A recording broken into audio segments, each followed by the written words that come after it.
Yes guys, welcome back to another video. Welcome to the George Benson Football Channel for your Saturday morning dose of Chelsea news. Today, we have got some brilliant news. Chelsea confirmed the signing of Malo Gusto from Lyon. We're also going to be discussing Moises Caicedo. The man didn't turn up for training, or he was banned from training. I don't know which one it was. We're going to go into that one ahead of a proposed move to either Arsenal or Chelsea. We're going to talk César Caicedo, who's going to be going on loan to Reading in the Championship. We're also going to be discussing whether or not Caicedo moving to Arsenal is a good thing for Chelsea to give us a direct run in the summer for Declan Rice, who, in my opinion, is a better player than Caicedo. And then Matt Law has also reported that Chelsea will still be potentially in to make bids for their top targets in January. So what does that mean regarding a bid for Enzo Fernandez in the remaining 3 days of this transfer window? But we begin with the big news, the great news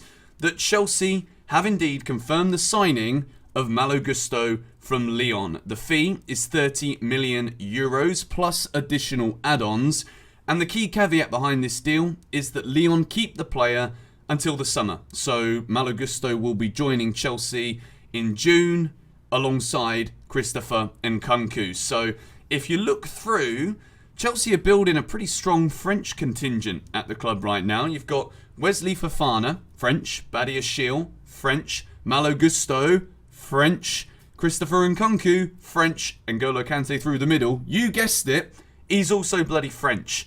I'm delighted about this. I think Chelsea, what we've done here is secured the future of our right-back options and position for a decade. When you look at 19-year-old Malo Gusto, you've also, sorry about that, I forgot to mute my computer with WhatsApp. When you look at Gusto, 19 years old, for the next 10 years, this guy is going to be at the very top. Rhys James as well is Mr. Chelsea. And I was discussing, if you didn't see yesterday's live stream, I was talking in the live stream about future Chelsea captains. People were saying Thiago Silva, and then I was like building some squads and stuff, and Thiago Silva's not going to be around forever. Even though he's signing a new deal to keep him here past his 39th birthday, Chelsea also need to be looking at the future when this man decides that he's had enough, it's time to hang up his boots, and you never know with players sometimes. It's a beautiful narrative right now that Thiago Silva is probably still the best centre-half in the Premier League, but at the same time, one little injury, one little niggle,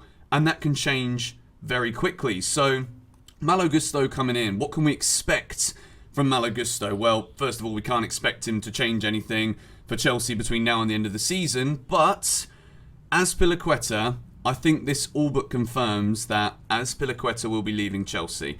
It probably won't be now, it will be at the end of the season, because Chelsea won't be able to use Gusto between now and the end of the season, so it doesn't really solve any of the issues regarding repetitive injuries and strains for Rhys James. Rhys James has also come out on social media in the past 24 hours posting an Instagram story with either the sun setting or some beautiful moonlight in the background in a field somewhere, saying that he's been taking some time for himself. So as much as we don't really talk about the mental health side of the game, we've also got to remember that despite physical injuries that Rhys James has been suffering from, there's also a mental side to this, where Rhys will be aware of just how good he is, just how important he is to this Chelsea team, and also he's got to deal with that mental side of coming back and then another setback. Seeing progression, seeing the way that people talk about him being the best right back in the world, and then another injury puts him back in a position where he's chasing after the levels that he's set for himself. So we've also got to remember that it is a big mental toll on a player when they constantly keep getting injuries and they're not hitting the heights that they set for themselves, which I think Rhys James as a player is so brilliant, but he also has the knowledge that the ceiling he has as a footballer is also so incredibly high.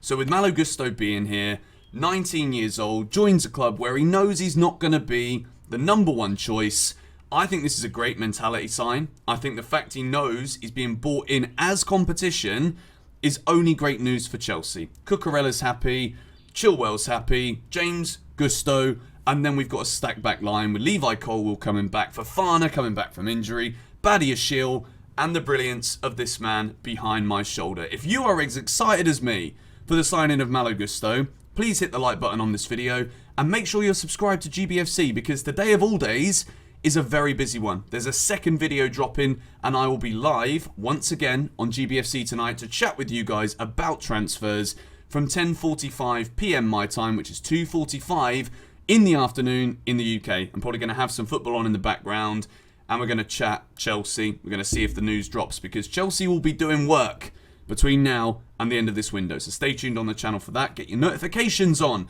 Malo Gusto is a Chelsea player. We will see him join the club for the beginning of next season. The next story that I want to discuss is Moises Caicedo. So, we understand right now that Moises Caicedo will not be training with Brighton today. I don't think he trained yesterday.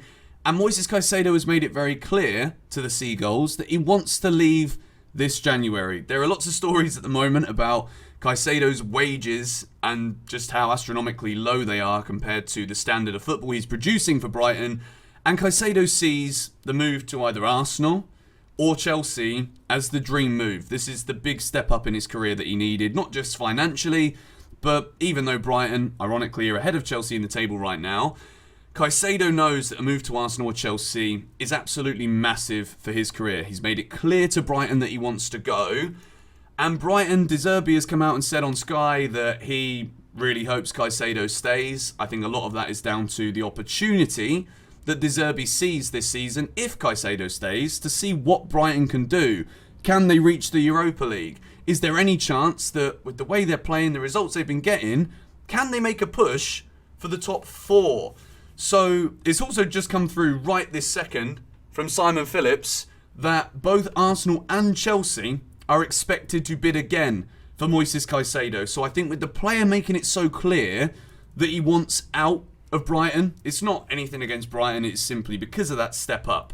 Arsenal have currently made the 60 million bid, rejected very quickly. Chelsea, 55 million, rejected very quickly. So what we can anticipate in the upcoming days is maybe a bidding war. Arsenal said we don't do bidding wars. They might have to now if they really want their man. So Chelsea and Arsenal both expected to bid again for Moises Caicedo. I think Chelsea would probably offer more in wages for Caicedo, but if I'm honest, as much as it pains me to say it, isn't the Arsenal project right now such an attractive one for players that want to leave their clubs and join Arsenal? Arteta's got them firing. They're out of the FA Cup, but they're running away with a Premier League title. They could be about to win their first Premier League in 2 decades. It really does pain me to say that, but if I was Caicedo, I'd seriously be looking at both. But if Chelsea managed to do this, then well, who can say that Todd Boehly isn't cooking up something ridiculously special with the way that the future looks for Chelsea on paper right now?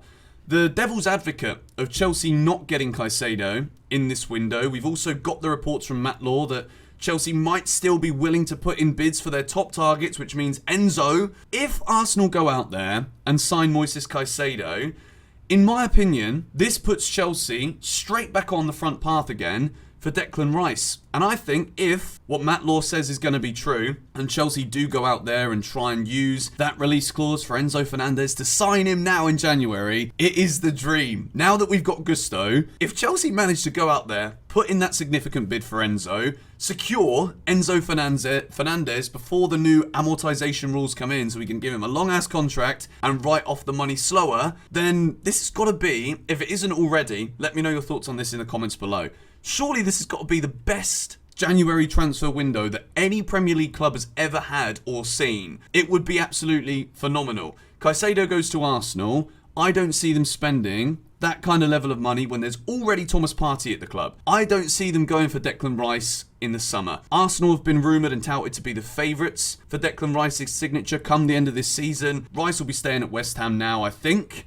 Or is this Matt Law report that Chelsea might go in? At the moment, it's just tentative. We might still go in with bids for top targets. Could Chelsea just be like, you know what? Caicedo's going to Arsenal. Enzo's too much. West Ham, what do you say about 80 million quid for Declan Rice now? Is it possible? Let me know your thoughts in the comments down below. I believe it's highly unlikely that we go for Rice now. West Ham won't want to sell. But this summer, Caicedo to Arsenal now probably, most definitely means Chelsea run at Declan Rice in the summer, whether or not we sign Enzo Fernandez in January. So, We'll keep an eye on that news regarding Chelsea may still bid for top targets. That means Enzo, in my book right now, I think it is at least, but Caicedo as well. Don't rule out another bid. We're talking hypotheticals here. Arsenal and Chelsea expected to go back in for Moises Caicedo. We move into the next story, and it involves Moises Caicedo, who's been such a key player for the Chelsea